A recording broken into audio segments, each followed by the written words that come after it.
Prince Philip is just so scary, so mean, malicious, and scary. And the Dumbo control lists in Blurple are just so difficult to deal with. And yet, this past weekend, we had a couple of events, and the Baja control and Blurple control did not show up in the top list.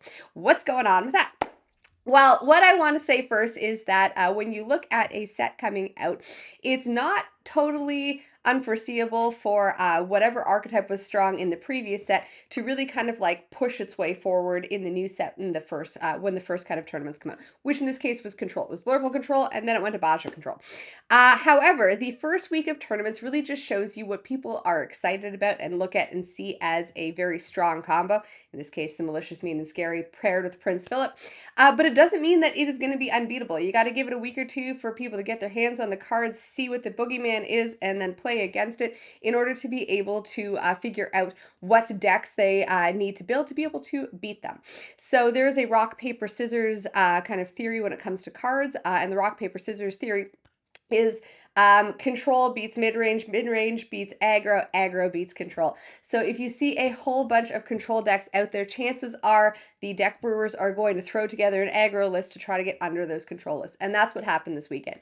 So this past weekend, we had the Madverse CCQ in Bologna. It was 300 plus people. I'm going to scan up here. 322 people is what I see here on the internet.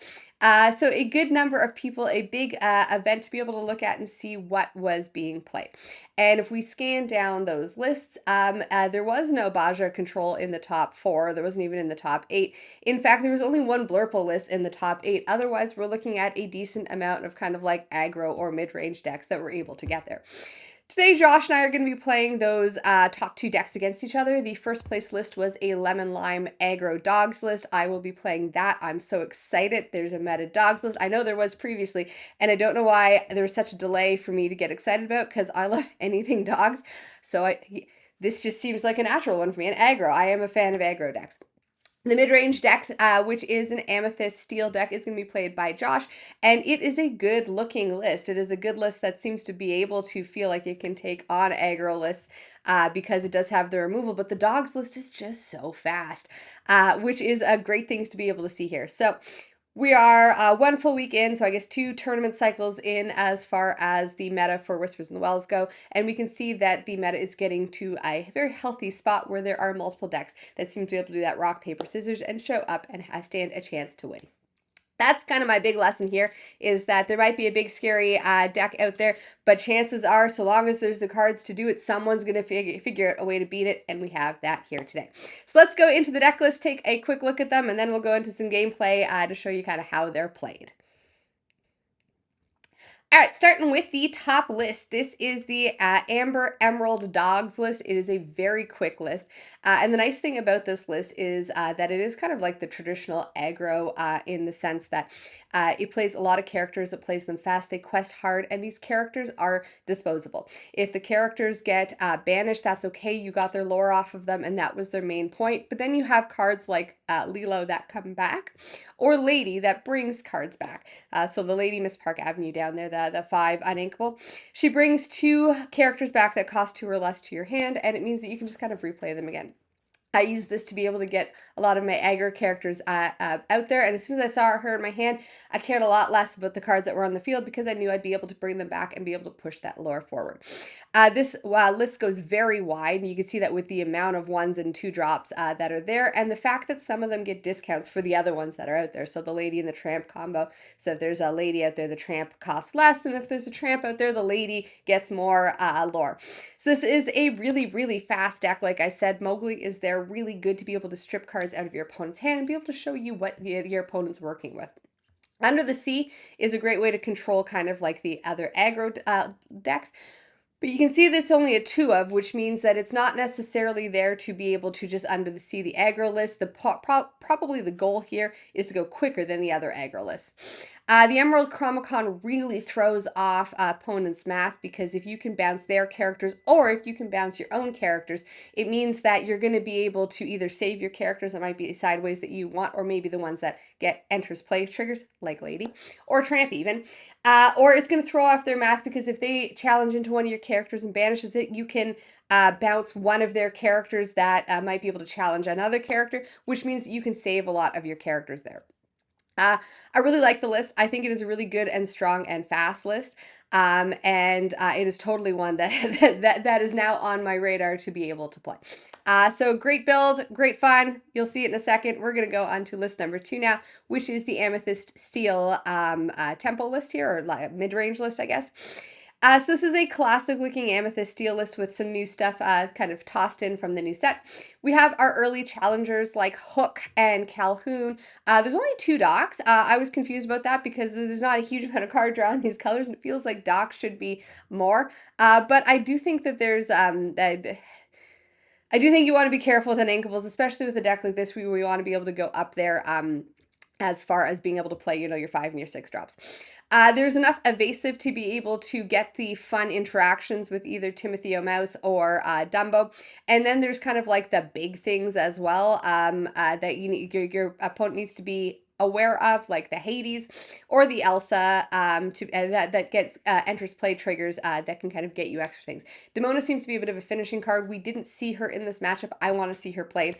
And then there is the new removal, or I guess the new kind of removal package for the steel here, which is Strength of Raging Fire, which has been in play for a while. But the new one is he hurled his Thunderbolt, which is the Zeus card there that does 4 damage to a character, and your deity characters get bigger. In this case, we have Hades, that is a deity character that gets bigger. Pete for no actions, and otherwise it looks like a pretty good list as far, and a pretty standard looking list there. Last card I want to draw a little bit of attention to is the Cheshire Cat, which is whenever it's boosted, it gets to move damage around, which is a nice way to be able to try to move damage around and clean up characters there.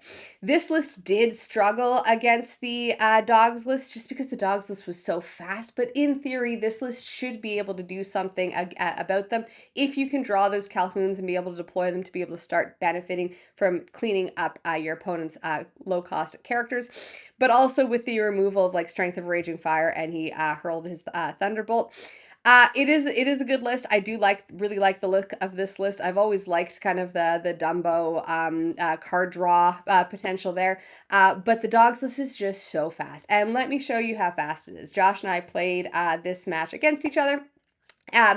It only was a best of 2, and it really kind of highlights how good those dogs are. So let's go on to that gameplay. All right, game 1 here. So Josh is on the play with game 1. And so we're going to kind of take a look at our hands and going over the basic strategy of what these decks want to do. My deck with the Lemon Lime Dogs wants to go fast, and Josh wants to kind of go fast, but kind of be able to control me. So the Diablo is not going to be able to challenge my characters, but he will be able to use it to draw some cards. I'm going to play a lady there, and this lady is great. She gets better with the Tramp. She gets a +1 to her lore.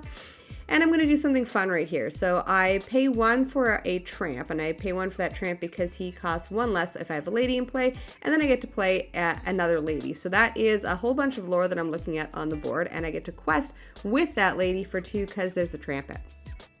So Josh is going to ink and play a Lexington, so he didn't have much to do last turn, so he gets to get that Lexington there, which is a 4/4 with alert, so he's there kind of to challenge into a lot of the evasive stuff, but a 4/4 definitely is going to swing into my characters, no problem.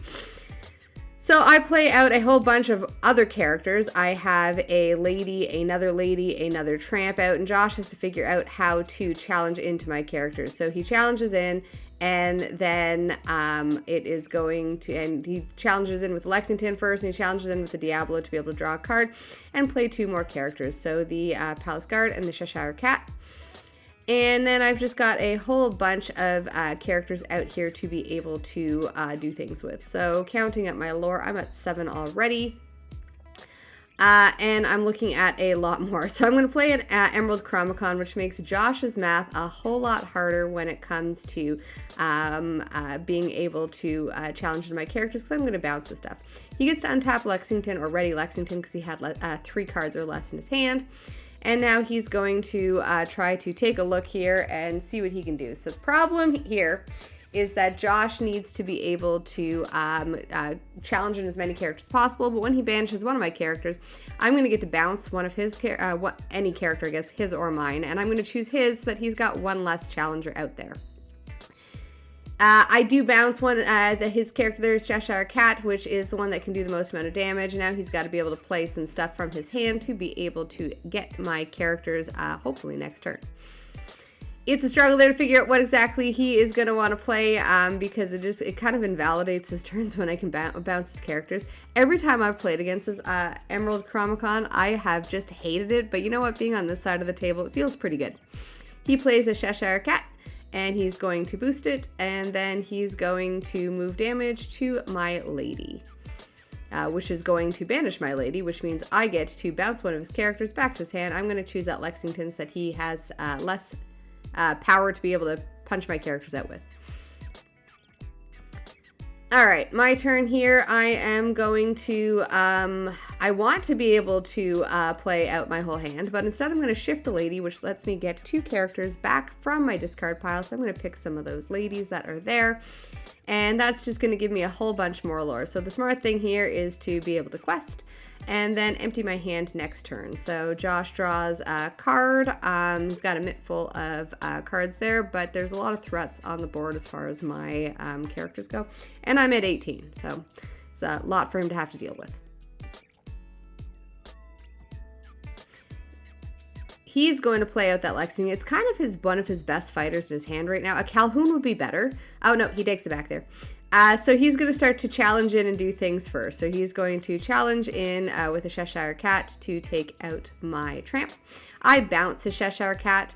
So we struggled here for a second. This was our first time with boost. What do you do with the boosted cards? What you do with the boosted cards is it's treated all as one stack. It all goes back to your hand. I was just double checking the rules right here. Josh didn't want to peek at his card if he wasn't supposed to, so we just put that upside down in the discard pile till we figured it out. And he kind of continued his turn because it's not going to make a huge difference to him. He's going to just challenge into my characters as best as possible. Then he's going to have to deploy some things. And this is where we figure out that he gets to put it in his hand. And then he's going to play he hurled this lightning bolt or thunderbolt to get rid of my lady, which just leaves me with 1 character. It's not enough to win the game. But again, we're looking at 18-2. I get to bounce one of his characters since one of mine was banished, which leaves him with an empty board, nothing to challenge in there. Well, sorry, I guess he's going to play something. So 1 thing to challenge in there. And then I'm just going to empty out my hand, quest to 19, and that will end up being the game because there's not much Josh can do about that. So we call that and we go on to game number 2. Josh gets to be on the play again. And he's going to do similar type of thing this time where he inks and he plays a Palace Guard, which at least can do 1 damage to one of my characters. Most of my characters, 1's not going to take him out, but it does do something to be able to start to do some chip damage to them, and I play a Daisy. He's going to play a Timothy O'Mouse, which will get him more lore out if he has evasive characters. I quest for 2, gets him a dock, and then I'm going to play out a lady and a tramp. That tramp coming in for 1 less because I played the lady first. The whole plan with his dogs deck is just to kind of go as fast as possible. There's some times that you might want to challenge, but the vast majority of the time you're going to want to try to quest and make your opponent have to deal with you. The difficulty with this deck comes from trying to figure out exactly how you get the most amount of value out of your cards, because a lot of your cards at face value can have similar amounts of value, but how you deploy them and how you use them can be important for your strategy or gaining, as much lore as possible. I play Mowgli. Josh's got 2 Strength of Raging Fires, so he's going to have to get rid of 1 of them. And it does let me know what else is in his hand, which is 2 Uninkables and a Strength. So if he wants to be able to go up to that genie, he's going to have to ink the Strength. That is, unless he draws an Inkable. So since I played a character, my lady there gets +1 Strength. When she's got 3 Strength, she gets more lore, and I'm not going to be able to get her up there. I do play a tramp, but that leaves me out of ink. And now I got to kind of figure out, do I want to try to challenge or do I want to quest? Now, when the tramp comes into play, he makes one of my characters bigger. And I am going to make I take this back in a second. I make my lady bigger so that I don't feed Josh more cards. And I'm going to take out that Timothy because he is kind of the bigger one that gets more lore when Josh got an evasive character out. So that's kind of the one to take out. Josh inks an L so that he gets off the top, and he plays a genie to draw a card, and now he has to start kind of getting rid of my characters because this board is starting to get out of hand. He's going to strength the Daisy and get rid of her. And noticed a small play mistake here. The Daisy should have had 1 damage on her. This does not make a huge difference here.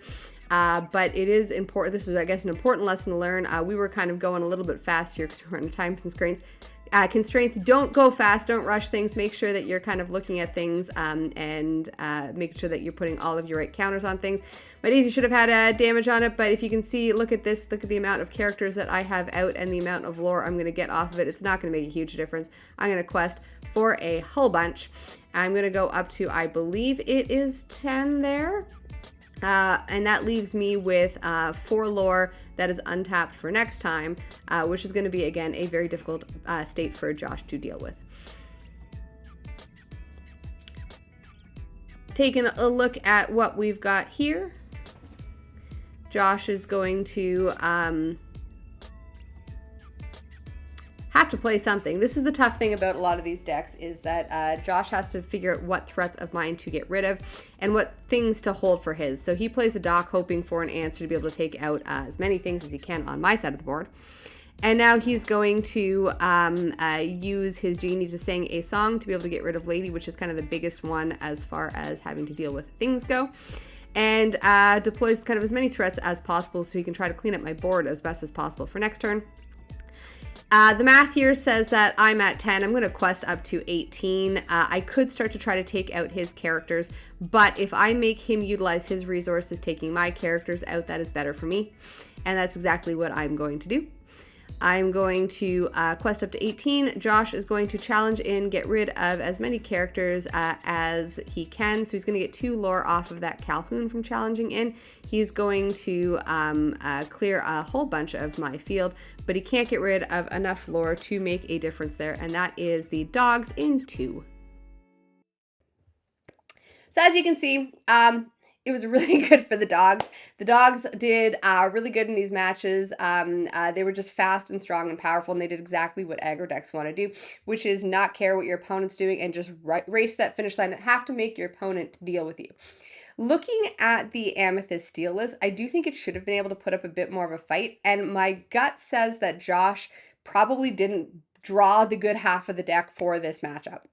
Now, I do think that this dogs list does seem strong and powerful either way, but I do think that the Amethyst Steel should have been able to perform a little bit better, a little bit more evenly, and I would love to get some more games in with this to be able to see if that is the case, and if Josh is able to draw things like those Calhouns or the Elsas, or keep characters on the field for the strength of Raging Fire, if it makes a big difference and if it makes it more of like a even match there.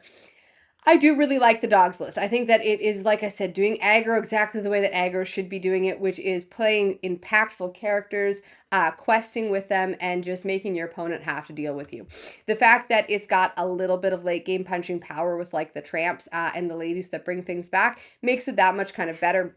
And that Emerald Chromicon, whatever I've played against it, I've hated it. Really liked it when I played it. It definitely makes your opponent have to really pause and sit and think and say, what do I want to do in what order? Because I might lose my character that I was going to follow that up with. So what's kind of the right order to this?